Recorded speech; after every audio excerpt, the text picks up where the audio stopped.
Hello, everybody. My name's James, and for the benefit of those listening on the audio, you're listening to my regular weekly live stream on YouTube, where I welcome questions in the YouTube community on anything football related. To timestamp this, it's Thursday, January the 7th, and it's 12 p.m. UK time. Ordinarily, I'd start these streams with team news for the upcoming game week, but as it's still 4 days away, I don't think there's any real point at the moment. Obviously, FA Cup this coming weekend, so we'll get straight into the questions in the community over the next hour or so and see what's going on. Jovial is first in. Says, hi, James. Hope you're fine. Did you win your first round FPL Cup match? Now, Jovial, if you listened to my streams last week, you know I really didn't give two hoots about the FPL Cup because it's nearly impossible to win unless you get lucky on coin tosses further down the line. But I did have a quick look, so I saw your question was first. And no, I lost by 1 point. So that's it. Cup dream is over. Calatus says, afternoon, James. Hope you're good. How are you feeling about City in the final after last night's performance from them? So if you're a new listener, obviously I'm a Spurs fan. I watched the game. It was a good game. I think City just about deserved to win, to be honest. I wasn't bothered who we'd play. I probably would have had a slight preference for United because there's probably more chance of them being shit in 3 months than City. But the final is so long away that it's difficult to have a particular preference because in 3 months, City might have De Bruyne, Sterling, Diaz all injured or something. And it's a different game of football. So I didn't have any preference to who we played. City would have preferred to play Brentford. That's definite.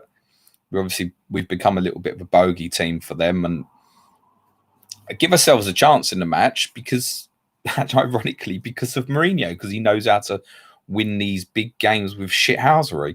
But it's so long away, it's not worth worrying about. I mean, it's the weekend of FPL game week 33. There is so long to go. Just pleased that obviously we got into the final. We didn't play well ourselves on Tuesday. Just about deserved to win probably, but didn't play particularly well. Angus McPhail says, thoughts on West Ham's reported agreed deal to sell Aller. Yeah, that's come as a bit of a shock. So the reports overnight have suggested that West Ham might have accepted a £25 million bid from Ajax. I think with respect to Ajax, the fact that Aller is likely to be going from Bundesliga to Premier League to Eredivisie probably speaks volumes, actually. He's not good enough for West Ham and what they want to do. Doesn't fit into their style. There's probably other Premier League teams that he'd probably do quite well at. West Ham style doesn't play into his strengths. Seems a bit cheap that West Ham have agreed to let him go, considering they paid basically 40 million for him, is my understanding. But I'm also not overly... I'm surprised that he's Ajax, but I'm not overly surprised that he's leaving. Knowing West Ham, you would kind of think that the common solution would be is they've got someone else lined up, but because it's West Ham, don't bank on them being intelligent enough to have had that organised is what I'd suggest. What does it mean for double game week? Nothing. Literally nothing. Antonio will play if he's fit. That's what it will come down to. He probably needs some more minutes at Stockport on Monday night, and then we'll have a clearer indication for 19. And obviously, that's over a week away. Alain might have left by then, in which case Antonio, obviously, if he's the only striker there, obviously does become very appealing for the double. But I think in a worst-case scenario, West Ham could play Bowen up front or Ben Rama. It's not ideal, but I think they could do that if they had to. Pushkar says, evening from India, what do you think of Foden as an alternative to Sterling on a free hit to double up with Kevin De Bruyne? If both start, they should have an equal attacking threat. It enables upgrading Saka to Rash. If he starts, that's the first thing. Trust me, owning Phil Foden has been quite painful for me. I obviously had him for, 6-7 game weeks or so. About 2 starts out of him, I think. So that he obviously played last night, played at Chelsea, played very well in both games. Most listeners will know, I think he should be in the City team now and they should get on with it. He's too good of a talent. Equal threat to Sterling, no, disagree. Sterling is capable in one-off games, going off and going mental and getting a hat-trick. I'm not convinced that Phil Foden is. So I don't think you could describe them as equal. I would prefer Saka probably to Foden, if that helps make your mind up, Pushkar. But there is still so much to learn before that free hit. And a big clue is going to be Manchester City's team against Birmingham at the weekend in the FA Cup. How strong will Guardiola go? Who gets a break? That's a clear indication for the free hit, in my opinion, for those on that strategy. So if Cancelo plays again against Birmingham, I'd be a bit nervous. Does he start then against Brighton? I think, does he play against Brighton, Palace and Villa? He might do. He's obviously played the majority of games this year. Surely Ruben Diaz gets a break at the weekend. You would think him and Stones for the league at the moment. That's a safer way to go. In terms of attacking players, other than De Bruyne, it's always a swing in terms of who might play. The weekend will hopefully give you some clues, but don't bank on it. Like Mahrez is a great example. Mahrez plays at the weekend, doesn't play at the weekend, and hasn't started. Well, he did start last night, didn't he? But if he hasn't started at the weekend, then you might, Mahrez had a break. That doesn't mean he plays. I think for the ones that we can be more secure on, Diaz, Stones, Cancelo, KDB, they're the four. And they're probably where I'm leaning. I would rather personally go Sterling and Saka as a combination than Rashford and Foden at the moment. That would be my thinking. Rashford similarly as well. He could get a break at the weekend, which would be good news in the cup. But then they've got Cavani back from suspension next Tuesday, and I think he probably plays at Burnley. So I think it's probably a rest for Martial, but it could easily be a rest for Rashford. We haven't got that information at the moment. So actually, weekend for a few of the teams, I think particularly City and United, is quite important for what they might do next midweek. Rowan S says, greetings, James. What lessons can you draw from FPL from your days working at the bookies? Tell us a few trade secrets. Well, the trade secrets are that they wouldn't tell me nothing. 99% of people lose their money gambling, and the 1% who don't, the bookies don't want. Get rid of them. It's as simple as that. You bet at bookies, you're often betting at odds that aren't as good as what they appear in front of you. And that's something that probably leans into my FPL management a little bit in terms of I like buying players who are at a cheaper value than what they should be. So, I mean, even take Heung-min Son at the moment. Heung-min Son is a great example. He's not going to be that price next year. Bruno Fernandes is nearing the sort of price he'll be next year, but will probably be at least 11.5, if not higher. So I like buying players that I know are cheaper than what they should be. Jack Grealish is another example. He's going to be a bigger price next year.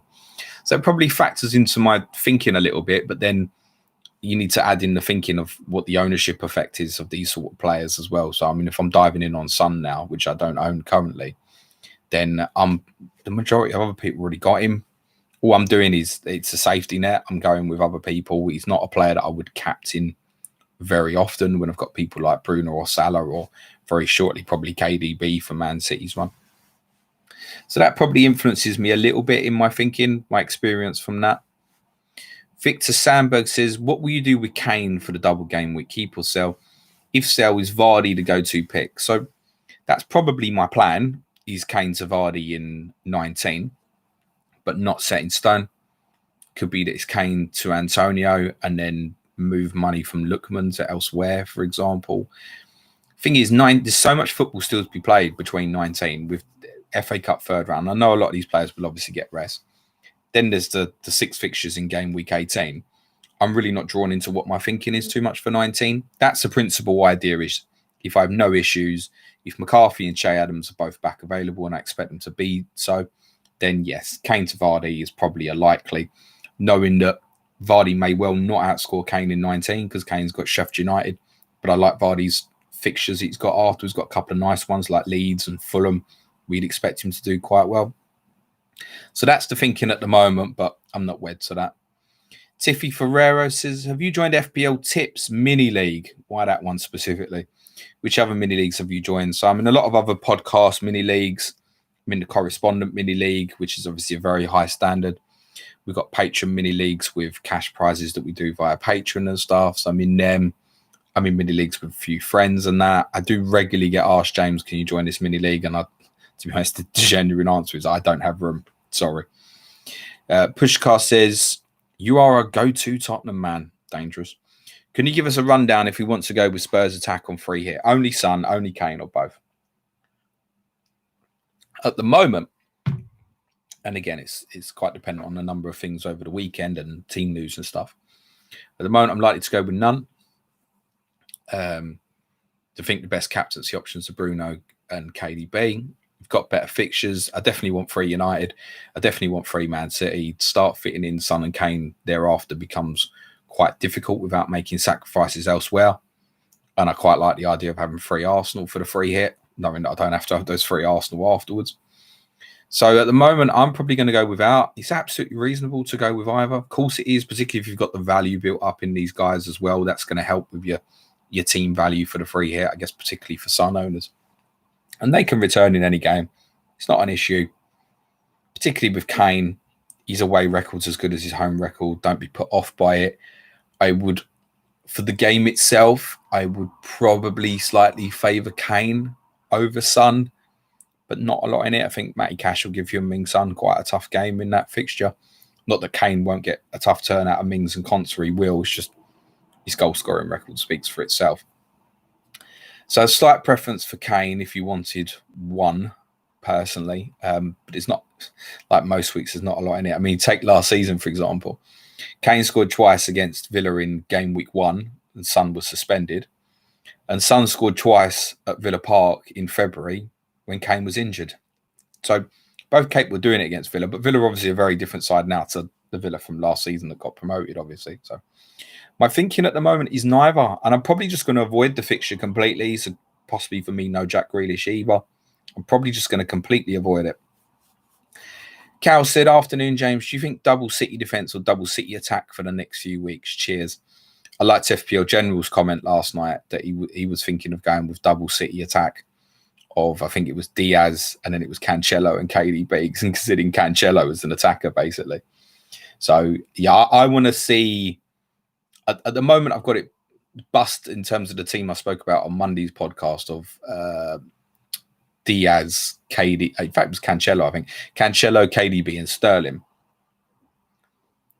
And I might still go that way. I mean, if Sterling gets a break at the weekend, I think I'll still go that way. Moving forward, I'm thinking more about double defence, though, than a double attack with the fixtures they've got coming up. Yeah, they could go off in a lot of them, but I think a lot of them will be quite low scoring. You can see a lot of clean sheets for City coming in coming weeks. So it depends what you want to do with the rest of the money, right? If you go a Diaz instead of a Sterling, you've got another 6 million to play with. So there's lots of things you can do with that. That probably, the double City defence greater enables the possibility to go with Kane and Son if you want to. And I think if to be honest, to go back to the Spurs question, if you are going in, if you can afford both, that's better than going with one. I'm likely to go with neither. It's personal preference in terms of what you're doing with the rest of the money, I think. Roseanne Fleur says, hi, by how many points you won your FPL Cup match? Who is your opponent second round? Cheers, Roseanne. Lauren Harris, FA Cup without fans feels wrong, particularly for lower league clubs. Do you think this affects any cup upsets? And if you had to predict, where do you see the giant killings coming this weekend? I think Manchester United might be at risk against Watford, depending on the team that they put out, which I think might be considerably weaker than what it would normally be because of that added Burnley fixture. City's team against Birmingham would be interesting. Honestly, I wouldn't be surprised if a few of the really big boys go out. It'd be no surprise if Liverpool get beat at Villa on Friday night, although I don't think we really know what kind of team Villa's going to put out either. That could well be heavily rotated. I suspect Villa will be close to their strongest 11. Liverpool, the way clubs treated cups in the past, you would think that he mass rotates. Arsenal might well rotate heavily at home to Newcastle, but then you don't trust Newcastle to do anything. Tottenham and West Ham, the games respectively at Marine and Stockport, I mean, they're a nightmare. Tottenham will pick a very weak team, I think, but it should obviously be enough. And I presume West Ham probably picked quite a weak team as well, but I feel Antonio might be part of it, and that's probably enough for them. So, difficult to say. One thing we spoke about and maintained for ages is that Premier League teams are going to mass rotate in round 3, round 4. So, you know, Premier League teams have got like championship outfits and stuff. I really wouldn't be surprised. Really wouldn't be surprised if quite a few of them went out. I wouldn't be surprised if a championship team got to a final this year at the FA Cup. Honestly, you just need the good runner draw and Premier League teams to get eliminated early doors. And I think this year it's as likely as it ever is, to be honest. So I think it'd probably be a very open competition, but somebody will be left at the end, probably Man City, and you go, like semi-final stage, City have already won this. There could be loads that go by the wayside. In terms of no fans being there, Lauren, obviously it's the same for all football, right? Every week it doesn't feel right watching football with no fans. I get it. It's particularly upsetting for fans of the likes of Marine that obviously can't go to this historic game for them this weekend. It is what it is. Now, I'm surprised we ever got to the point that fans were beginning to go back to football at all in December, because I always thought it would be a case of, if we're lucky, spring, end of March, early April. And that's where we're back to. So, fourth round, it's going to be no fans. Fifth round, extremely unlikely there's going to be fans. Sixth round, you might get a few in. Very doubtful. I mean, the Carabao Cup final has been moved from February to April in the hope that people like me can go to the final. Extremely doubtful. Extremely doubtful. And if fans can go, what happens then? Is it 2,000 of each, 5,000 of each, 10,000 of each? Obviously, because of the size of Wembley, you'd like to think that they could get at least 20,000 in the ground quite safely. But that's April 25th, and I wouldn't be surprised if there's no fans there. It's not the football we wanted, Lauren, but it's the football that we've got. Stian Bosdell said, did you stay up to watch American Democracy burn last night? Well, I always stay up, and I was strictly formulating a Sky planner last night. I know what I'm doing with my Sky transfers now, touch wood, up until overhaul. Yes, I obviously did have the news on in the background. Bloomer Caldera said, did Suj win his first round cup match? I have no idea, Bloomer. And to be ask anybody asking about the cup questions. No one cares about the FPL Cup. We don't anyway. Joe Finney-Bada says, hi, James. As a non-free hitter, thoughts on doing Salah hokey cokey by selling him for KDB this week and getting him back for Son next week? So the thing is, you don't want a player like Salah's value sitting on your bench, right? It's not a straightforward question. If you bought Salah at, what did Salah dip to, 12.3 or something? You might be less inclined to want to sell, for example. Ideally, yeah, you'd want sort of KDB and Son in, and then Salah back in for Son. It seems a very reasonable plan, Joe. I have no major issues with that at all. You get Son against Villa, and you get Liverpool double over Son single game week. It seems quite straightforward. I'm absolutely fine with it. Just depends what the makeup the rest of your squad is as well, right? Because one thing I would say is, if you're quite happy with what the 18 is, I'd probably prefer to go into 19 with 2. And if you land in 19 with no issues and you just make one transfer to kind of improve something, and then have the 2 free transfers afterwards, you're going to be in a far stronger position than most. Not many people are going to be able to roll a transfer through game week 19. FTLOL podcast. Afternoon, James. Would the reported sale of Allo to Ajax has Antonio become the best striker asset for the double game week? I don't think you can say the best at the moment because of fitness issues. So, best striker in the double game week. It depends what Aguero does over the next 2 games. I mean, he doesn't look likely at the moment, does it? But if he got a 90 minutes against Birmingham and then played considerable minutes against Brighton in 18, you could make a case for him. Bamford, in terms of that price range, is the one you'd want the most. Brighton and Southampton, decent. I know Saints are obviously very good defensively. 2 home games. I think Bamford's the better call. Antonio, Suj spoke about this on Tuesday's pod, said that he wasn't convinced that he'd even start both games. So he needs to get minutes in the Stockport game. I think that's important. Zach Twyman said, is it worth taking a -4 to bring in KDB in game week 19 and triple captain him? I mean, Zach, that's what you selling. Okay, are you obviously not bench boosting if you want a triple captain. Ideally, you don't really want to be taking -4s before using the chip. So my example would be, I would want, for my bench boost, if I go ahead with it in game week 19, it's all dependent on fitness of players. If I go ahead with it, I would want 16 points from my 4 weakest players. I will leave what I believe is the 4 weakest players on the bench, and I would want 16 points from them. If I take a -4, I want 20 points from them. So whatever you'd want on a triple captain, I always say double point return on a triple captain's fine. Generally speaking, get yourself an extra 10, 11 points in the bank. If you get above sort of an extra 15 points, then brilliant, you've won. you want more. So I think for triple captain, if I was to use triple captain after -4, I'd want probably at least 14 from my triple captain player. That's how I'd view it. View it like that. See how you feel. Danny Cunningham says, "Hi, mate. No questions, but hope you, the wife, and little Harry all doing well. Keep doing what you're doing and giving people distractions from the chaos. Love to Ledley and Paolo too." Top man. Thanks, Danny. If you've ever seen on YouTube, obviously we haven't got now, but when we're in the studio with these little Ledley King and Paolo Di Canio figures, it's Danny that sent us those figures some time ago. Thank you, Danny. Yep, wife and Harry are well. We're doing okay. Harry's in nursery, which we need, to be honest, because Mrs. obviously working from home full time. Nearly everything I do, Planet FPL wise, is in working hours now as well as in normal working hours. So we need him there, but there's obviously a little bit of consciousness of should he be there with what's going on at the moment. But for his development as well, we haven't got much choice if it's working hours just to kind of sit in front of the TV and hope he's going to be all right, which there's no way for him. He's better off learning and developing. It's all a mess at the moment. But yeah, we're doing fine. We're all fine. The nursery is extremely safe in terms of the way it's run and stuff. Pushcar says, an extension to Joe's question on Salah KDB.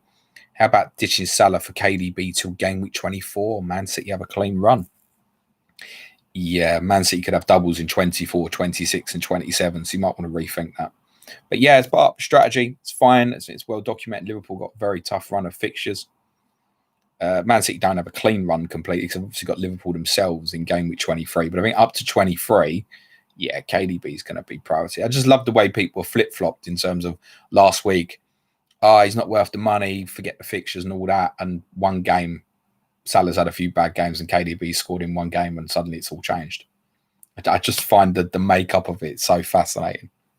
I'm someone who likes to focus towards fixtures to try and get a bit of an edge. So yeah, KDB will be a priority for me. For me, it's probably a move in game week 20. I think he probably is the best captaincy in game week 19. But personally, I don't think I'm going to take a hit to get him in over Salah when Salah's got 2 home games. Just doesn't feel right to me. Alfredo Demetrius says, why you guys don't take that much interest in FPL Cup? Don't you think it should be given importance as equals overall rankings at the end? Your thoughts? No, I don't care about it, mate. There's 7 million teams in and I can get wiped out in one game by a dead team who's got like 5-6 players because it's got the captaincy dead on someone who hasn't played for 3 weeks but comes back and gets a 40-pointer or something. It's not. There's no real skill in the cup. So what? I look at the end and say, I went out in the first round. All right, great. Or I went out in game week 25. I won 10 games. I went out in game week 25 or something. I'm still like another 13 games to go or something. Good luck. Like, crack on. If you're in it, great. Enjoy it. It's an irrelevance as far as I'm concerned. Haiku said, should I take a punt on Lee Moose or David McGoldrick? Double-digit haul from them incoming versus Newcastle. Haiku, you go for that, mate. Enjoy yourself. If you want some Sheffield United interest in game week 18, I think you'd go defensively in spite of the no clean sheet, just purely because Newcastle are the opposition. If Sheffield United win, what do you see the score being? 1-0, 2-0, 2-1. Nah, not for me. If I was going to do it, to be honest, if I was going to do it, I'd go for Brewster. Go for the bloody cheapest one. Mikolaj says, hi, James. How did you and Sudge react to the news of Aller to Ajax 25 million? Seems like a good deal for West Ham. Don't think they could ever get more money back for him. Kind of already covered, but thank you for the question. Lauren Harris says, don't think was answered on Patreon pod questions. Which manager, if they could get anyone, would be most successful with the current Chelsea squad based on style of management, etc.? Sorry if Sudge missed that for you, Lauren. Mourinho. No, just joking. I think someone like Allegri would be a great appointment for Chelsea.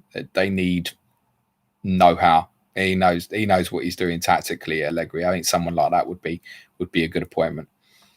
Christian says, can we trust Man United defence to keep a clean sheet versus Burnley?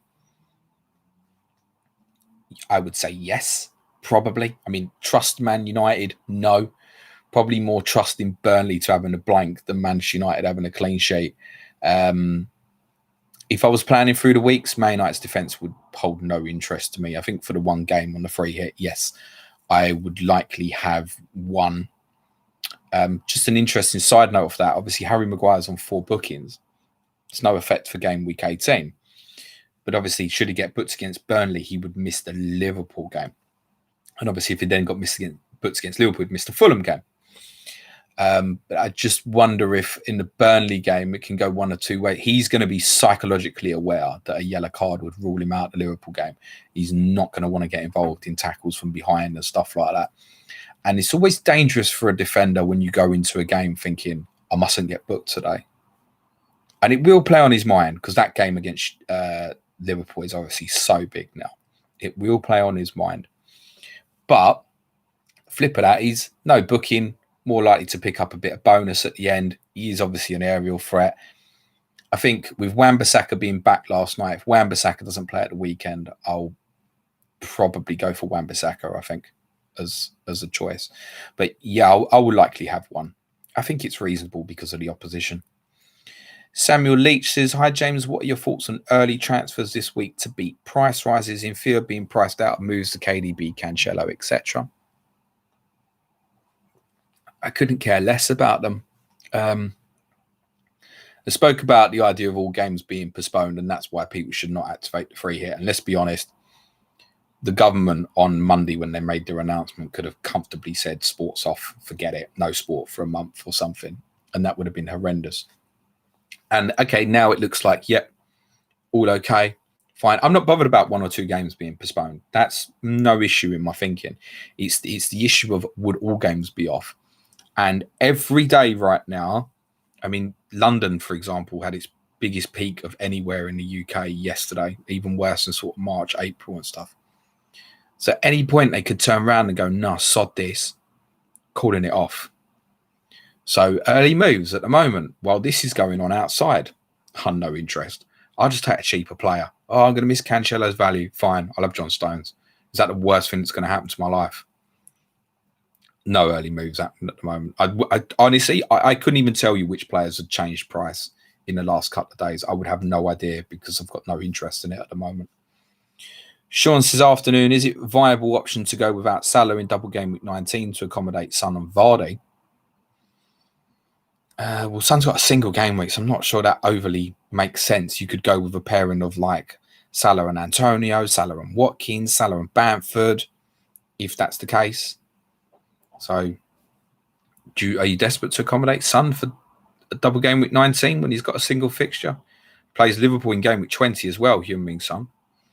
I don't particularly see that personally, Sean. I'm not saying you can. Listen, if you're going to have players in a single game, in a double, who have got single games, then people like Son and Kane are absolutely viable and fine. I wouldn't rule out me keeping Harry Kane, for example, if I've got big problems elsewhere and I think this isn't worth the -4 anymore. There's every chance I might keep him. Christian says, everybody is not selecting Calvert-Lewin in their free hit. Do you think he will punish everyone? He's capable. I spoke about his theory on Monday's pod about if you want to cover ownership, then for the for the free hit, then Grealish, Fernandes, Kane, Son, Calvert-Lewin are the ones you want. But if you have them 5, you're not going to have a good free hit team, in my opinion. Calvert-Lewin is easily expendable when there are cheaper forwards that you can have in the game week, like Ollie Watkins, for example. Chris Wood is another, obviously, if you're working through. It's not ideal playing United, but there's plenty that you can have that are cheaper. DCL's blanked in the last 2. It's the first time this season he's blanked in 2. Richarlison's been back. Rodriguez hopefully will be back for Everton. For me, it would all be dependent on what system Wolves play, and I don't think we know it till we get to the game. If Wolves play a back 4, I wouldn't be surprised at all if Calvert-Lewin scores. If Wolves play a back 5, I don't expect him to score. I ain't going to get that information before deadline. Another one who, like, if you bought a 7 and you've had all the way through, it's very reasonable to keep him a free hit because you bought him at such great value. The Undead X Omen. I won my cup 87 to 20 points. Ha ha. Congratulations. Rob Malesi, hi James, hope you're well. Away from FPL for a moment. Are you looking at Spurs to do any business in a January window? And if so, who's of interest to you? We spoke about this on our Patreon podcast yesterday and said I don't expect January to be particularly busy for many clubs other than those at the bottom of the table, like Sheffield United, West Brom and stuff. Probably get a few loans in on that. Don't think they'll spend mad money. I think the one I said yesterday, if Tottenham could revisit perhaps the Milan Skriniar deal, they were interested in getting centre-half from Inter Milan, and they could get him for the value that they wanted to buy him for in the summer now, then they would probably pay the money. But I don't think it's of urgent importance. Tottenham essentially can't really buy anyone anyway till they get a few out the door, like Gazaniga, Fernandez, because they're taking up foreign quota spaces. So if these people don't leave, we ain't doing any business, basically. Carlos Calvieso says, Hola, James, do you think Cavani will be a good punt for the following 4 games, considering how shit Martial is? A little bit harsh on Martial. I mean, they've got Sheffield United in game week 20? Didn't Martial get a hat-trick in that fixture in the restart period? I think Cavani is a good 1-game week punt, potentially for 18, because he obviously returns from suspension. Because of the opposition as well, aerially, set pieces, both offensively and defensively, you would think Cavani makes sense to play. And I think at the moment I would probably take a punt on Edison Cavani for my free hit. But longer term thinking, not for me at the moment. Joaquim says, hi James, what are your thoughts on Salah's form dip? Liverpool seem disjointed, but then again, their attack can snap back into it any game. I mean, it's only 4 games ago that they got 7 at Crystal Palace, right? They've had a bad Christmas. Had a bad Christmas against 2 low blocks, although Newcastle weren't as deep as I'd imagined. They went and pressed off the ball, particularly in the first half. And Southampton defended magnificently on Monday. So it's only 2.5 games ago. We're looking at them beating West Brom, thinking they've been in total control here. They should win this very comfortably. And okay, then they've blanked at Newcastle and blanked at Southampton. Their away form is a concern. Their home form is still immaculate. Incredible home form. They've won 1 in 8 away from home. They've dropped 2 points at home. I think Liverpool, West Brom game was the first game they haven't won. They've got 2 home games and a double. So I wouldn't read too much into it. With someone like Salah, I always think he's gone 3 games blanking. Is he going to blank for 5 games in a row? I'd think no. I think if he blanked for 5 games in a row and then Tottenham next as the 6th game, I think he's definitely scoring against us. He's too good in front of goal, right? Okay, he's had a dip in form. But then Salah's a player we judge on goals, right? I own him at the moment, and I've spoken several times about my frustration in owning him as an FPL asset. I don't enjoy watching him. I don't enjoy watching him when I own him in my FPL teams. I always have the feeling that he's going to do nothing. But I've also come to accept he's capable of the brilliant in a moment. And that's why he'll probably still be my captain in 19. But there's well over a week to go yet. John Dean said, hi, James. Hope you're well, mate. I'm going into game week 18 with Martinez, Cancelo, Diaz, KDB, Bruno, Grealish, Kane, Dominic Calvert-Lewin. Do you think that's enough not to free hit? Yeah, definitely do, mate. Callum Odumbele says, I'm really sad that you lost in first round of the Cup. I really wanted you to win the match. Thanks for that, Callum. I'm not sad. FPL Glasto. No questions, just cracking work this week, boys, as ever. Cheers, pal. Frank FF Stuff. Benefits of working from home. I can tune in live. Nice one, Frank. We mentioned Frank a lot on our Sky podcast, but if you play any other fancy games, obviously FPL was obviously one. Check out Frank's website. It's got some really cool data metrics there, which is worth having a look at. Give Frank a plug. It's at FF Stuff on Twitter, and he's got a link to his website in the bio. Highly recommend having a look at that.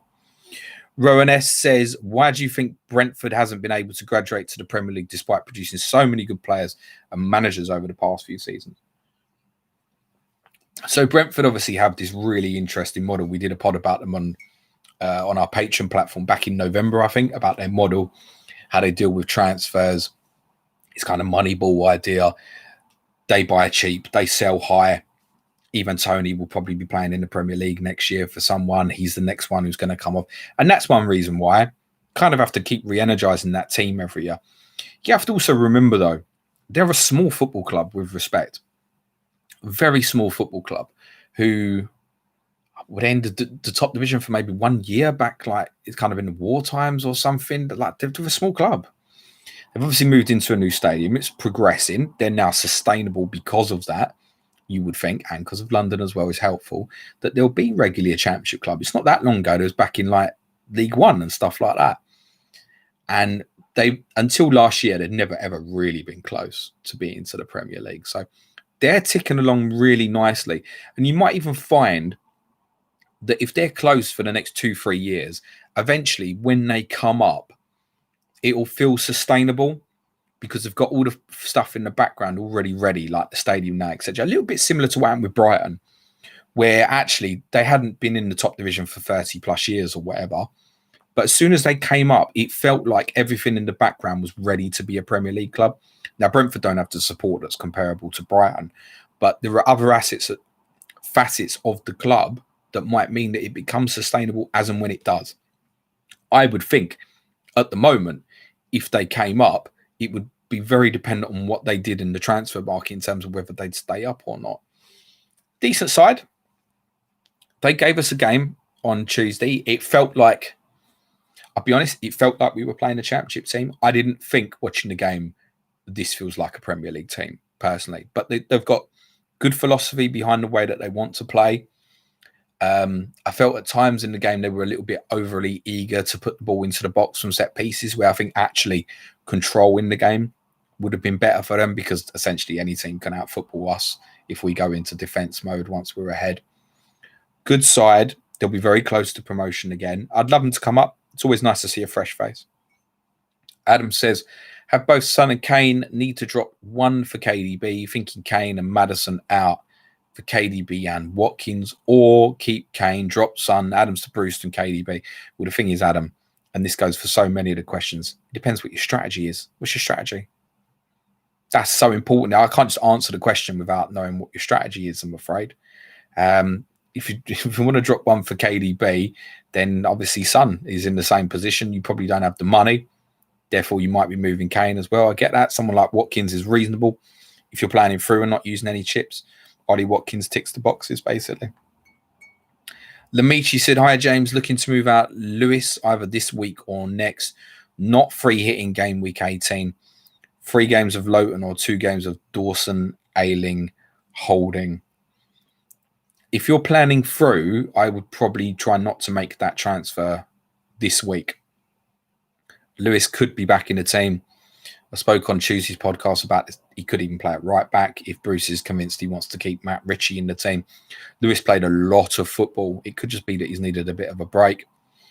So Lewis can cover it right. He's a better option than Yedlin, so it wouldn't surprise me if he's back in the team.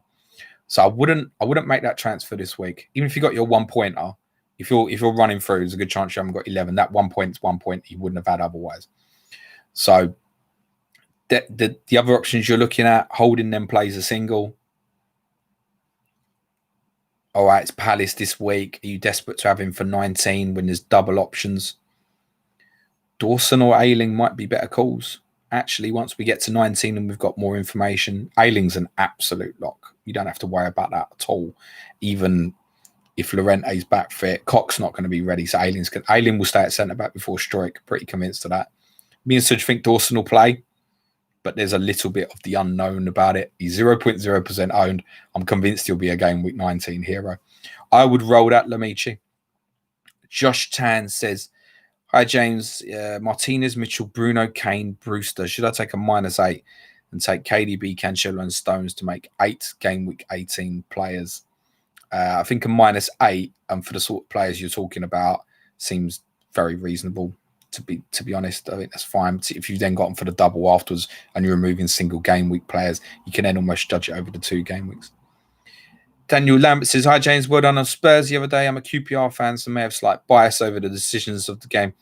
I thought Tony was offside and De Silva was a red, albeit unintentional thought. So I don't want, for benefit of my patrons, I don't want to repeat myself. What we spoke about the red card in a lot of detail on our Tottenham patron podcast yesterday. Hate the disallowed goal. I mean, we got it, but anybody who just listened to me for a long time knows I hate all this bullshit. I mean, how much did they have to zoom in? They made look like Tony was in like World of Warcraft or something, become fucking pixelated, trying to work out if his knee was ahead of Sissoko's boot and stuff. And you just lose the moment. I imagine if I'd have been a Brentford fan at that point, you're going absolutely crazy with joy and lost that moment. Oh, yeah, but we got the right decision. Bullshit. It's crap for football. On the red card, it's a red card. There's no doubt about it.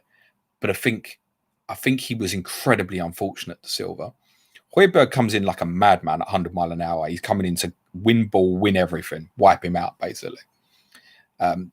Perhaps with the intention of doing it fairly, but he came in really fast and actually endangered himself a little bit by doing that. De Silva's gone to chop the ball between his legs and go back the other way. And when you do that, it's natural to have both legs up off the floor.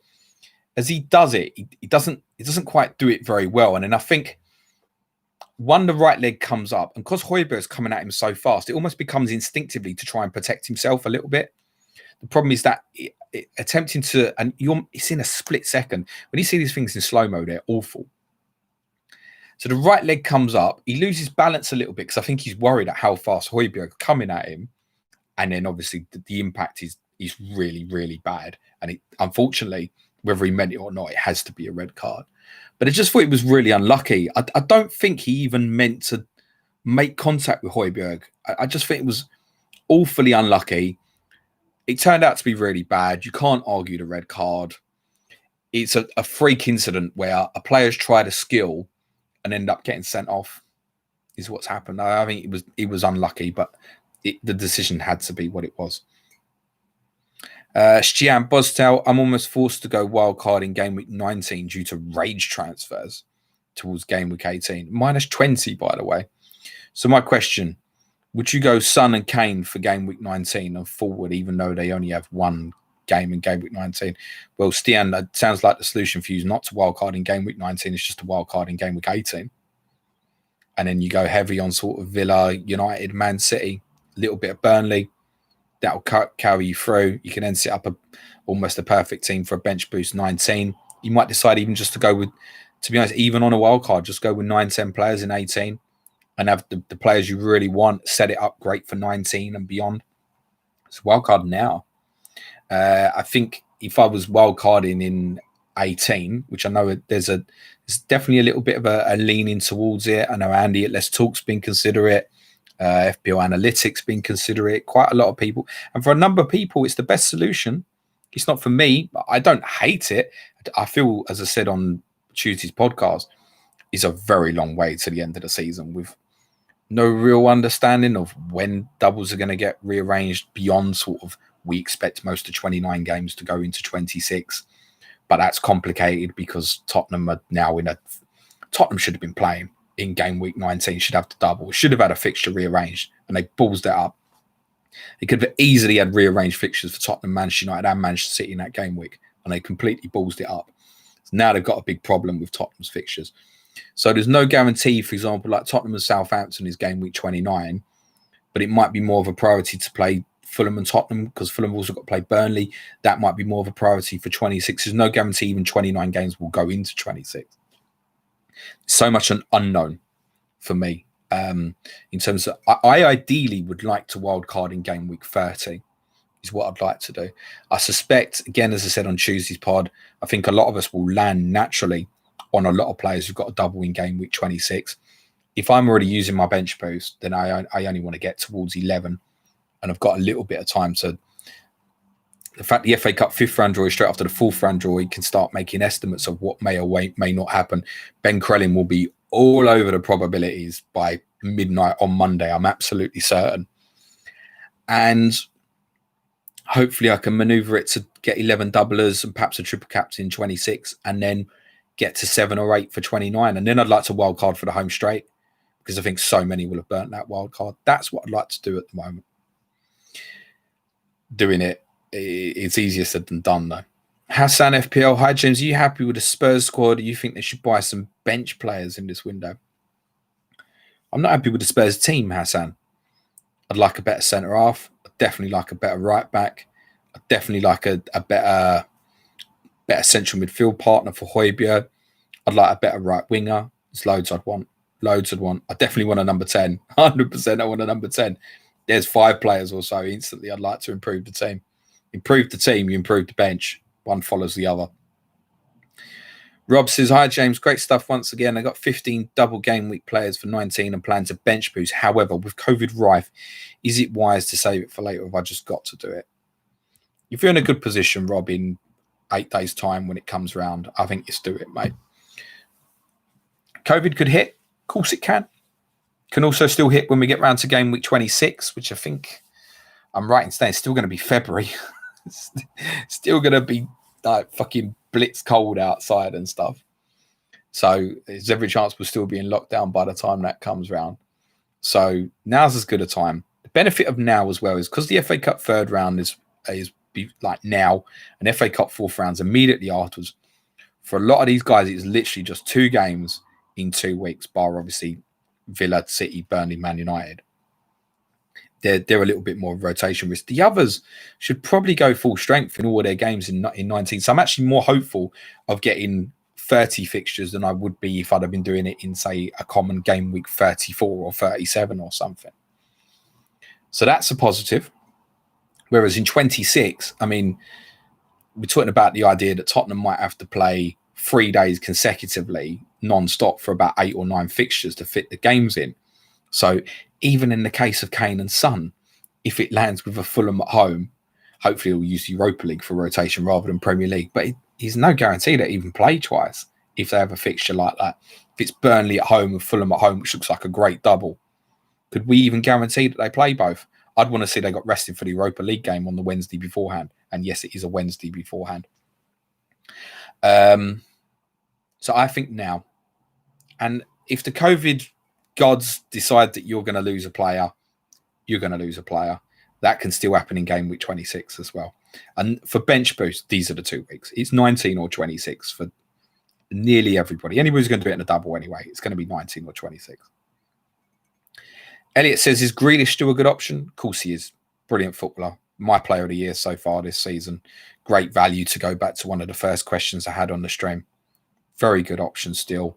He's got the single fix. He's got the double. It's kind of ideal for anybody that's running through. Angus McPhail says, with the concerns around Shrewsbury Southampton, any worries about more FA Cup games with the increased testing at EFL clubs now? I can't say, can I, Angus? I'm not at these clubs, obviously. We do believe that Southampton and Shrewsbury, which I think is scheduled for Sunday night, I want to say, or Saturday night, one or the other. We do think it's going to be postponed because of cases at Shrewsbury. And there's been a lot of speculation about could Leeds Southampton be moved to 18? Could the double be off for both in 19? There's a lot of options. One option would just be to play the third round tie when it's FA Cup fourth round. But that might be quite dependent on who the winners would play in the fourth or fifth round, who they might draw. If they obviously avoid European teams, then I think that's the likely course, by the way. Just literally play it fourth round. That's part of the reason why the fifth round's being brought forward. So it is probably quite dependent on who Shrewsbury or Southampton, should the game be off, who they draw in the fourth, fifth rounds, potentially, in terms of what happens next. So, I mean, if they avoid European teams and just play the tie in the fourth round from that perspective. Could we have more games off, Angus? Yes, of course we could. We've lost a number of games in lower leagues recently. So, yes, we could. It could be absolute carnage. Genuinely could be. It's carnage for any circumstance, a little bit like what I've just said. If Southampton and Shrewsbury's postponed and they draw Tottenham in round 4, it's carnage.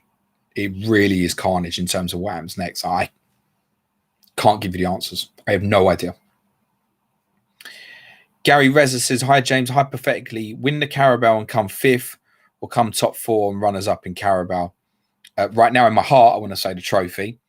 But for the long-term prospects of the football club, being top 4 is more of a priority, honestly. Yeah, we have to. We've been behind. We've been without it for a year. It's not what any Tottenham fan really wants to say, but it's the reality because of the conditions of COVID, paying for the stadium, etc. That's the reality. The reality is, if we win the Carabao Cup, great. It stops people digging about how many years it's been since the trophy. But then we start August again, and it's possibly a tougher fight than it is this season to finish top 4. So top 4, and with a manager like Mourinho in charge, people do want to play for him. I don't know why, but they do. Hopefully can attract better players again in the summer, improve in the Champions League, etc., and then get the club on the footing for what it's now ready for, which with that stadium is obviously playing Champions League football. So for the longer term good of Tottenham, which is more important than just one day, it would have to be top 4. But if you asked me to answer that in my heart, I want to win that final. And that's what I'd want to do. But I go to if I can go that day or whether I can't, I'm not going to be thinking, oh, I don't mind getting beat today if we finish 5th. I'm all out to win the game, aren't I? Happy to Geneva. How about Gundogan? Will he get the minutes? Well, at the moment, yes. Not for me. Cheap. Decent option to run you through 18, 19 because single game and doubles. Like if you're struggling, I don't mind it. Is he a great FPL asset generally? No. In my opinion, that's not changed. I do think it was brilliant at Chelsea, as I said on Tuesday's pod. Will he get the minutes? Most likely. He's another one who, if he plays against Birmingham at the weekend, you'd be concerned. You think he's got to get a break at some point. Savant should start Pope or Martinez. I think Martinez, mate. United have not struggled at Turf Moor. It's actually been a decent away venue for them since Burnley came back up a few years ago. I think start Martinez because of the ownership and stuff as well, mate. Andre Souza says, with Allo out of West Ham, what do you think the prospects are of Antonio for double game week 19? I've kind of covered that, Andre, so I'm not going to repeat, but have a listen. Thanks for your question. Have a listen back to earlier on the stream. Chris Poyner says, Justin Dunn, Salah out for Shaw, Stones, Fernandes for -4. I could go for more hits over the 2 weeks and go Rashford instead of Fernandes. Faults. You want Bruno Fernandes, mate. But yeah, as a -4, I don't hate that, Chris. Savant says, Kilman's Cancelo this week. Triple City defence. Reasonable. Don't hate that. I might be heading that way myself. Sven Dan Acker. Hi, playing bench boost in 19. No chip in 18. I've got Diaz and Cancelo already and want to bring in a third. Would you, A, transfer Kilman to Stones now, B, transfer Salah to KDB now and upgrade Kilman in game week 19? It's a good question. Not an easy one to answer. I think it depends on how much you want Salah in 19 is what your answer to your question is. If you don't want Salah in 19, then you go with the power of KDB now. If not, the other transfer is absolutely reasonable. But, I mean, just to clarify the now, Sven, I wouldn't make that transfer till Monday night at the earliest. Andres says, hi, James. Do you think Stones plays both games of the double? Also, is Reece James in your thoughts for the double and long-term, considering he could be as low as 5 million by then? Need to see Reece James having minutes. So, for him, I'd probably want to... I'd want to know that he plays in the FA Cup this weekend, I think, to consider him. I very nearly went for him on a wild card. So the injury doubts probably helped me in the sense that I didn't buy him in game week 16 because he was kind of in my original thinking to have as a Chelsea asset. But no, I don't think, unless he plays in the Cup, I don't think you can go there. On John Stones, yes, at the moment he plays the league games. That's how it feels. I'd want him to get a break again. I've said several times over for a number of City players this weekend. But if he does, I think you can be very safe that John Stones will play 18 and 19. He does not want to break that Stones-Diaz relationship up at the moment at all because they're doing so well together. Annick says, hi, James. Is Sterling worth a punt over KDB for 2-3 game weeks? Hope KDB doesn't play as false 9 against Brighton Palace once Jesus Aguero will be back. I mean, that just appeals more to KDB, is in playing deeper rather than false 9, getting into positions like last night where he had the shot that hit the post against United. So yeah, I don't want him playing false 9 in those games. I'd rather he plays as a 10 or even deeper. I'd rather he plays central midfield than false 9 personally from an FPL perspective, because you're not going to be able to counter and transition on these teams that don't open themselves up in that way. Brighton might a little bit, Palace won't. No, to answer the question, I would not be going Sterling over KDB personally. Dragon says, any chance you have FFS Mark on some episode for a chat? You two are my favourite people in the FPL community. Keep on being awesome. I definitely would like to collab with Mark and Az at some point, be it together or individually, separately. If they want to give me a black box invite, I'm interested. Vice versa. Me and Mark have had discussions that we'll definitely get round to doing something at some stage. I know he's pimping himself everywhere, and he bless him. But he's brilliant, Mark, and I love as well. They complement each other so well on Black Box. So yes, definitely at some stage we'll get something organised. We don't tend to have guests on, essentially, bar obviously the correspondence, and it's important for me that generally I keep it that way. But yeah, we will definitely do a collab with the guys at some point. Savant says 6 quality players and Pope for game week 18. Free hit or no?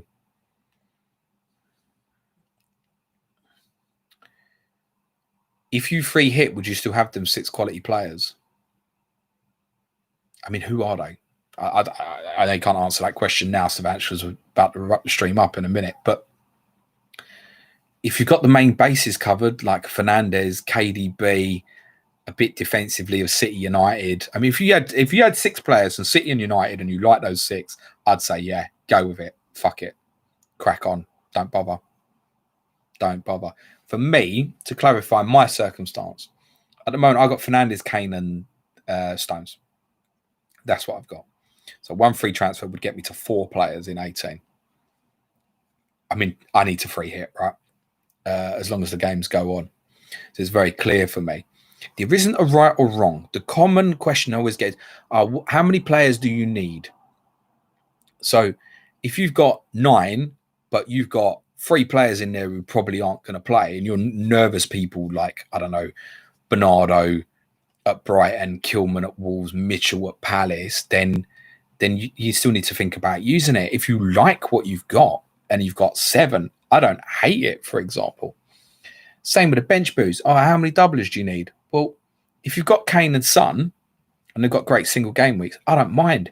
If you carry 3 Arsenal players, I don't mind. Got a great fixture. So it's all dependent about who the players are. And it's okay to make decisions for yourselves. Everybody's circumstance is different. John Dean, is KDB essential for the double game week? John, nobody's essential for any game week, mate. Sam Thomas, why do you think Guardiola has used the tactic of playing a back 4 while defending, but playing 3 across the back and Cancelo more in midfield with the ball? Interested to hear your thoughts on it. So it's a tactic that obviously a lot of people do. It was very highly publicised with Tottenham and Aurier and Davis last year. And Cancelo adds an extra 1 to the numbers. Zinchenko's not exactly a flying fullback, so it's ideal when he plays. Similarly, Cole can play inverted fullback or as an overlapping fullback, which would then allow Cancelo to do the same job on the left-hand side. So he's trying to find ways to be more adventurous with the ball because it's so slow in the build-up. That's why Chelsea was so good to watch the way they played on Sunday. It was like watching City moving the ball quickly. It was a pleasure to watch. So I think a lot of it's about trying to find overloads. And now he's got the partnership, essentially, that he's happy with. John Stone's playing really well, right?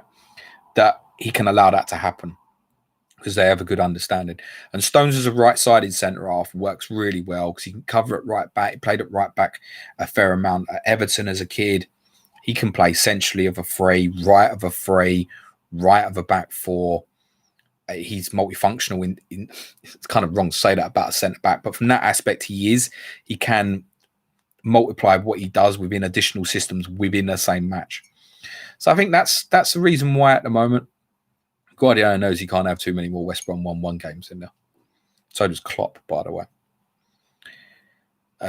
Swagger, Sterling or Rashford, please? I mean, it's not a straightforward answer, is it? What's the strategy? To be honest, I think Sterling too expensive at the price. But if it's a straight choice between which one would I prefer, Sterling. Festiness 1. Hi, James. What do you think of Kane and Son for game week 19 at the expense of Salah? Need a -4 to get Salah back. It's fine. It's fine. You have to answer that question, right? Is it going to pay? If you go down that route, is it going to pay? I mean, I might be getting Vardy in for Kane as part of the -4, ironically, right? And those are the individual decisions you have to make. What do you actually expect of your player in game week 19? Don't be FOMO about it. What's your expectations? And we'll finish with James, who's also called James. He says, hi, James. Thinking of switching Justin to Man United defender for game week 18 and 19. Thoughts? Already have double Man City defence. It's fine. But if you're going to take that route, I would go for Harry Maguire. And there is a massive risk with going with Harry Maguire because he's got that 4th yellow card. Lindelof obviously played last night. he's probably more viable from a price perspective. That recurring back injury is a concern for me. I think he's first choice over Bailly. I think that's probably quite clear. But you wouldn't feel comfortable with it. Wan-Bissaka, if he plays in the Cup this weekend, would be very dangerous to expect him to play the 3 games. Could he play a Twanzebe at Burnley or Fulham, for example? Obviously, if Wan-Bissaka got a break at 18, then that would be a very reasonable way to go. Don't do it for the sake of it. I think there's risks in United defenders, actually. Give it some second thought. Right, thanks, everyone. We'll leave that there. That's a good hour or so. For all those who've asked questions in the stream and I've not got to, many apologies. If you want to slide into my DMs, feel free. Please don't send me a screenshot and ask me what my thoughts are, because you're all capable of having thoughts for yourselves. Good luck this game week tomorrow. Good luck this game week. Enjoy the weekend with no Premier League. Good luck next game week. Clash of Correspondence tomorrow with FPL Pringle, FPL Seagull previewing Manchester City and Brighton. We're pre-recording that tonight, so it should be out for you for sort of lunchtime on Friday. We obviously get important Johnny opinions on Manchester City, what might be the best 3 to go with for 18. He will answer that question far better than I can. And can Brighton stop City? Are they in danger? How will Brighton cope without the absence of the suspended Bissouma? All that and more on Clash of the Correspondence tomorrow. We'll also have a main podcast on Monday and Friday next week, obviously to preview kind of 18, any kind of fallout from the FA Cup weekend, and also on Friday to review all the game week 18 games. We'll have it out early as possible ahead of the deadline on Friday night. That might mean that there's possibly not an Ask James stream next week, but we've got plenty of good content to come. Right, guys, thanks very much. Enjoy your weekend. Good luck in game week 18. And for the benefit of those listening on the audio, cue music, please, Mancho.